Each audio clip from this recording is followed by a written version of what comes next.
பார்க்கறதுக்கே பயங்கரமா இருக்கிற இந்த குட்டி பையன் நீங்க தொடர்ந்து பார்த்துக்கிட்டே இருந்தீங்கன்னா அவனோட வசப்பட்டுடுவீங்களாம். அது மட்டும் இல்லாம அவங்கள பார்க்கறவங்க எல்லாம் அவங்கள லவ் பண்ற அளவுக்கு வசியப்படுத்தக்கூடிய சக்தி இந்த குட்டி பையனுக்கு இருக்குதான். அப்படி இருக்க இந்த இடத்துக்கு வந்த ஒரு லேடிய அவன் பார்க்கறான். பார்த்த உடனே இந்த லேடிக்கு அந்த பையனை ரொம்பவே பிடிச்சு போயிடுது. கிட்ட வாடான்னு சொல்லி கூப்பிடும் போது அந்த பையன் ஒரு மங்கி மாதிரி தாவி அந்த லேடியை கட்டி பிடிச்சிக்கிறான். அதே சமயம் இந்த பக்கம் பார்த்தீங்கன்னா ஆர்ஃபனேஜ்ல 2 பேர் வந்து ஏதோ டிஸ்கஷன் பண்ணிட்டு இருக்காங்க. அதே சமயம் இந்த பக்கம் அந்த லேடி அந்த சின்ன பையனை அவங்க வீட்டுக்கு கூட்டிட்டு போறதுக்காக கார்ல உட்கார வச்சு அங்க இருந்து அவனை கூட்டிட்டு போறாங்க. இவனை வீட்டுக்கு கூட்டிட்டு போன கொஞ்ச நேரத்திலேயே அங்க இருக்கிற கிட்டி எல்லாம் பயந்து ஓட ஆரம்பிக்குது. வித்தியாசமா கத்தவும் ஆரம்பிக்குது. ஆனா அதை பத்தி எல்லாம் இவங்களுக்கு எந்த கவலையும் இல்லை. ஏன்னா இவங்களோட இறந்து போன பையன் நினைவாதான் இந்த குட்டி பையனை கூட்டிட்டு வந்திருக்காங்க. இவனை பார்க்கும் போதெல்லாம் இவங்களுடைய இறந்து போன பையன் தான் ஞாபகத்துக்கு வருவான். இப்படி இருக்கிற சமயத்துல ஒரு நாள் நைட் அவன் எதையோ சாப்பிட்டு இருக்க மாதிரி தெரியுது. என்னன்னு பாத்தீங்கன்னா ரத்தக்காரையோட ஒரு மாமிசம். அதை பிடிக்க போன இவரோட கையையுமே கடிச்சிட்டு அந்த இடத்துல இருந்து அவன் ஓடி போயிடலாம். அங்க வீட்டுல இருக்கிற பூனைக்குட்டி கத்தினாலும் சரி, இல்ல அங்க வளர்க்கிற பூனைக்குட்டியை இவன் சாப்பிட்டாலும் சரி, அதை பத்தி எல்லாம் இந்த கப்பிள்ஸ்க்கு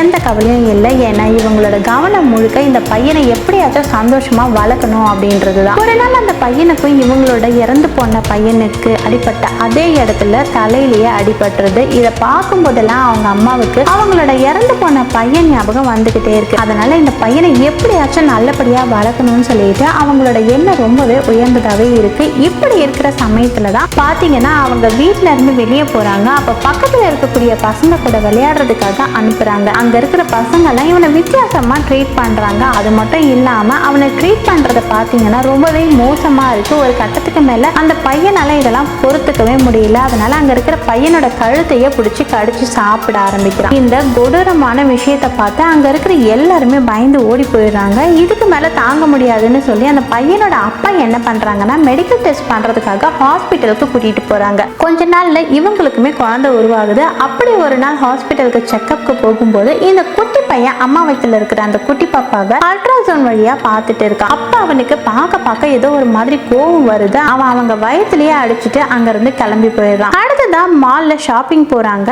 இந்த இடத்துலயும் அம்மாவை ரொம்பவே பயமுறுத்துறான். அது மட்டும் இல்லாம அம்மா வயித்துல இருக்க பாப்பாவை கொலை பண்றதுக்காக நிறையவே முயற்சி பண்றான். இதெல்லாம் அந்த அம்மாவுக்கு ஒரு கட்டத்துல எப்ப தெரிய வருதுன்னு பாத்தீங்கன்னா அந்த அல்ட்ராசவுண்ட் போட்டோஸ் எல்லாம் இவன் துண்டு துண்டா கட் பண்ணி வைக்கும் போதுதான். அதனால அவங்க கடைசியா அவனுக்கு ஒரு வார்னிங் கொடுக்குறாங்க. அப்ப அந்த பையன் என்ன பண்றான்னா அங்க இருக்கிற ஒரு ஊசியை எடுத்து அம்மாவோட கால்லயே குத்தி விட்டுறான். இந்த மாதிரி பல சேட்டைகளும் செய்ய ஆரம்பிக்கிறான். இப்பதான் அவனை வளர்த்த அந்த ஆர்ஃபனேஜ்க்கு போய் விசாரிக்கும் போது சில விஷயங்கள்லாம் வெளியில வருது. அதாவது இந்த பையன் ஒரு லிவிங் டெத் மேனா பாசத்துக்காக ஏங்குற ஒருத்தனா இருக்கான். அது மட்டும் இல்லாம எந்த குடும்பத்துக்குள்ள போறானோ அந்த குடும்பத்துல அவனுக்கு பாசத்தை கொடுக்கல அப்படின்னா அப்ப அந்த குடும்பத்தையே கொலை பண்ணிடுவானா. இதை தெரிஞ்சுக்கிட்ட நம்ம ஹீரோ வீட்டுக்கு போய் பாக்குறாரு. பார்த்தா ரொம்பவே லேட் ஆயிடுச்சு. ஏன்னா நம்ம ஹீரோயினை ஆல்ரெடி அவன் கொலை பண்ணிட்டு ஒரு சாதாரண குழந்தை மாதிரி விளையாடிட்டு இருக்கான். அவ்வளவுதான் இந்த வீடியோ. இந்த வீடியோ உங்களுக்கு பிடிச்சிருந்தா ஒரு லைக் பண்ணுங்க. உங்க ஃப்ரெண்ட்ஸ் அண்ட் ஃபேமிலிக்கும் ஷேர் பண்ணுங்க. இது போன்ற வீடியோக்கள் வேணும்னு நினைச்சீங்கன்னா நம்ம சேனலை சப்ஸ்கிரைப் பண்ணுங்க. தேங்க்ஸ் ஃபார் வாட்சிங்.